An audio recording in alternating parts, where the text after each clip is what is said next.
Hello अस्सलाम नमस्ते and welcome back to the channel. Don't mind for my this shoot.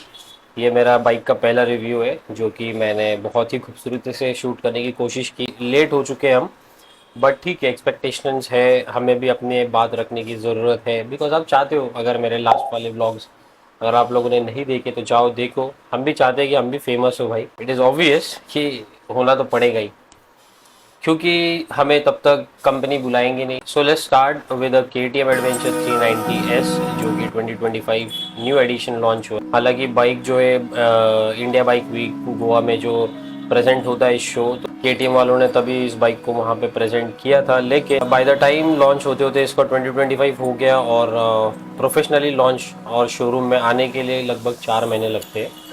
तो ये सारे टाइमिंग्स, ड्यूरेशंस, ये सब देखे हमने, ये सब जानकारी ली। And I see that like this latest model of 390 adventure is so damn awesome. इतना बेहतरीन लाजवाब एडजस्टमेंट्स बना के दिए बाइक में। मैं इसके बारे में मतलब जितनी तारीफ करूँ उतना कम है, because I know how it works with the adventure guys. मतलब जिन लोगों को एडवेंचर बाइक पसंद आती है उनके लिए मैं सबसे ज़्यादा बोलूँगा। और हमारी तो क्या फितरत है ही कि एडवेंचर्स हम लोग करते हैं, हमें पसंद है एडवेंचर बाइक्स चलाना। तो the image you see on the screen is of 390 adventure S and X. दो अलग अलग मॉडल आते हैं। The X is the lower variant. सबसे पहले हम लोग बात करेंगे 390 adventure S, which is like engine capacity of 398 CC and power देता है भाई 45.5 bhp। मतलब आप सोच सकते हो पिछला वाला ही है का जो पावर देना चाहिए था कंपनी की तरफ से, थोड़ा सा और बढ़ा के अच्छा लगता और भी चलाने के लिए। Because 390 gives the power on the go, मतलब प्रेजेंट में पावर है उसका। तो इंजन कैपेसिटी जो है बाइक का वो आता है 398 सीसी 6 गियर बॉक्स के साथ एंड इसका कर्व वेट 180 kg। बाइक का अगर देखा गया तो मैंने चला के देखी बाइक और इस बार मुझे इतना ज़्यादा वेट फील नहीं हुआ। बिकॉज मैं एक पॉइंट रख सकता हूँ कि जो सीट हाइट है वो कम किया है। लाइक 830 mm का सीट हाइट रखा हुआ है इस बार।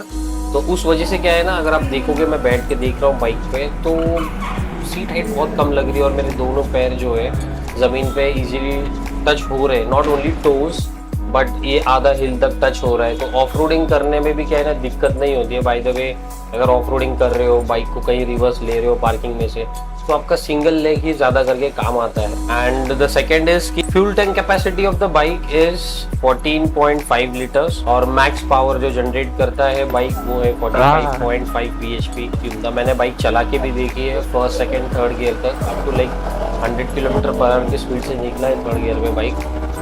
So starting with the specifications of the engine of bike KTM Adventure 390S, 398.3 या जो भी सीसी है और 45.5 bhp at 80500 rpm and max torque generate करता है 39 Nm of torque eight 6500 rpm। इसका टॉप स्पीड अभी तक हमने देखा नहीं है, मोस्ट प्रोबेबली मतलब बहुत सारे बाइकर्स ने तो बताया कि इसका टॉप स्पीड लाइक अबव 160 जा रहा है, लेकिन आई एम नॉट कन्फर्म्ड क्योंकि जो मैंने देखा इस बार पावर उतना फील नहीं हो रहा है टॉप स्पीड जाने जैसा। And the braking system is like switchable ABS brake type जो है, डिस्क है, फ्रंट है 320 mm एंड पीछे का जो डिस्क ब्रेक है वो 240 mm है एंड सिंगल पिस्टन है। स्पोक्स व्हील आएगा इसमें। स्पोक्स व्हील का मजा ये है कि बहुत ऑफ रोडिंग बहुत ज़्यादा कंफर्टेबल होता है इसमें। एंड फ्रंट व्हील जो अगर आप देखते हो तो 21 इंचेस का है एंड बैक जो रेयर है व्हील वो है 17 inches and front tyre size will be like 90 by 90 21 inches and 130 by 80 rare tyre 17 inches and दोनों भी जो है वो ट्यूबलेस रहेंगे टायर स्पोक्स व्हील्स के साथ में। And front suspension is adjustable WP upside down forks adjustable मिलेगा and rear will be like monoshock with preload and rebound adjustment. Rear suspension I can say like pillion seat पे हो और ज़्यादा adjust करने की ज़रूरत नहीं पड़ती। थोड़ा हाइट रहेगा तो पिलियन सीट पे क्या होता है ना, विद लगेज भी होता है तो वेट ऑलरेडी वो नीचे चला जाता है, तो उस टाइम पे ना सस्पेंशन को एडजस्ट करने की ज़रूरत नहीं है। That is my one point. And monoshock suspension दिया है तो बॉस मक्खन। और KTM तो ऑलरेडी हमने चला के देखा है, मेरे पास में 250 एडवेंचर थी तो मुझे पता है उस टाइम पे वो बाइक का थोड़ा सा सस्पेंशन हार्ड था और मेरा वेट भी क्या है ना लाइक 70 kg के अंदर ही था, तो मुझे इतना फील नहीं होने का, थोड़ा सा हार्श फील होने का।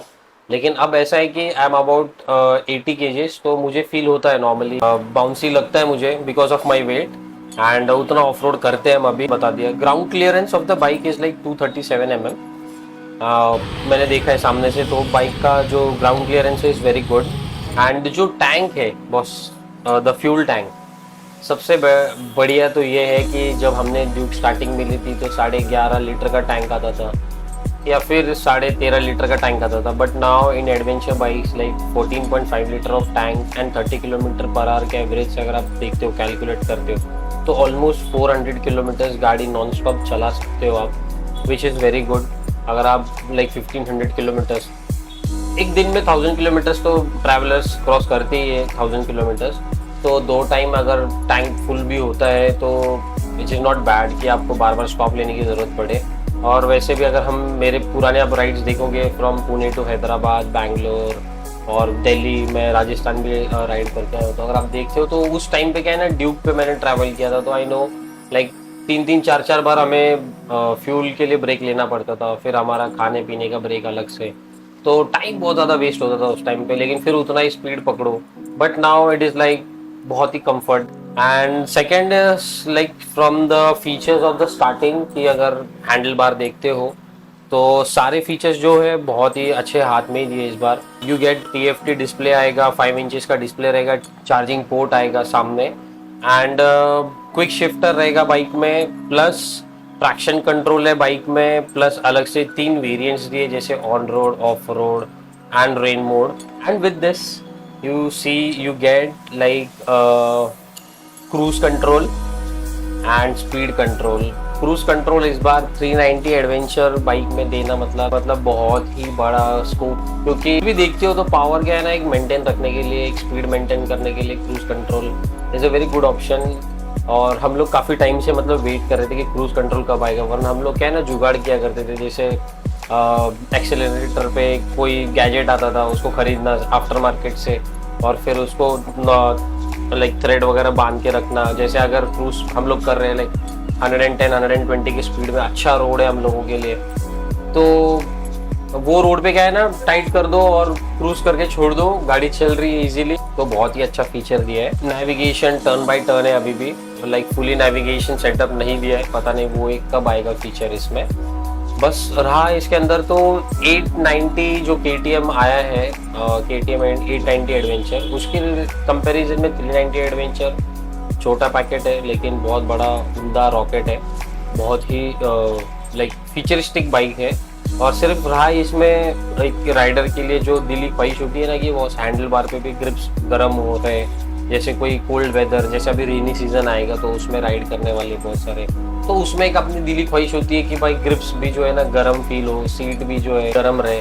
तो ये जो हीटर सीट्स है, ये सारे ऑप्शंस दो जो है अवेलेबल नहीं है, लेकिन बाकी सारे के सारे ऑप्शंस बाइक में लिटरली अवेलेबल है। हाँ भाई, एक और चीज़ बची है और वो है राइड बाय वायर। तो अभी आपको डायरेक्टली इंजन से कनेक्टेड मिलेगा, मतलब जो प्ले आता था बाइक में पहले, जैसे थोड़ा सा प्ले आता है जो होता है वायरिंग की वजह से, बट अब राइड बाय वायर है, वायरलेस है, और भाई साहब लिटरली बहुत ही ज़बरदस्त फील होने वाला। सो या दैट्स ऑल फॉर टुडे।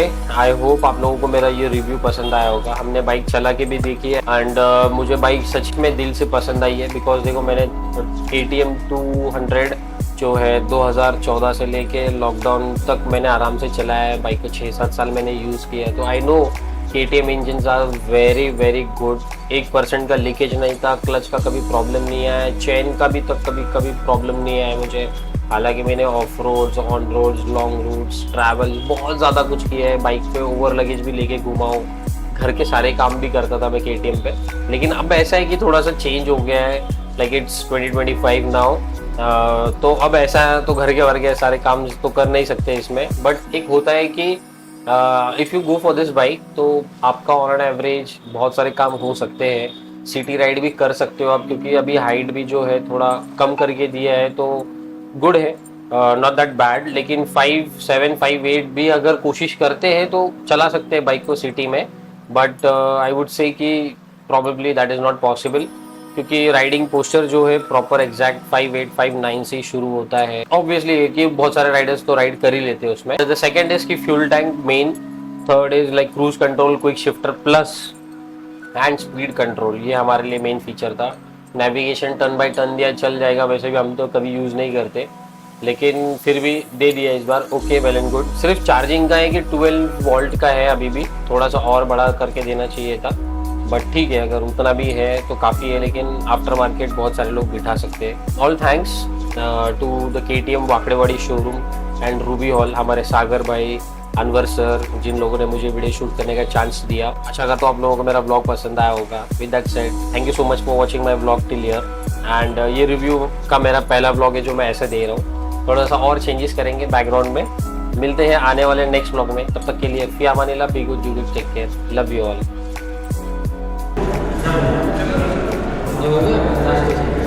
तीन गाड़ी एक साथ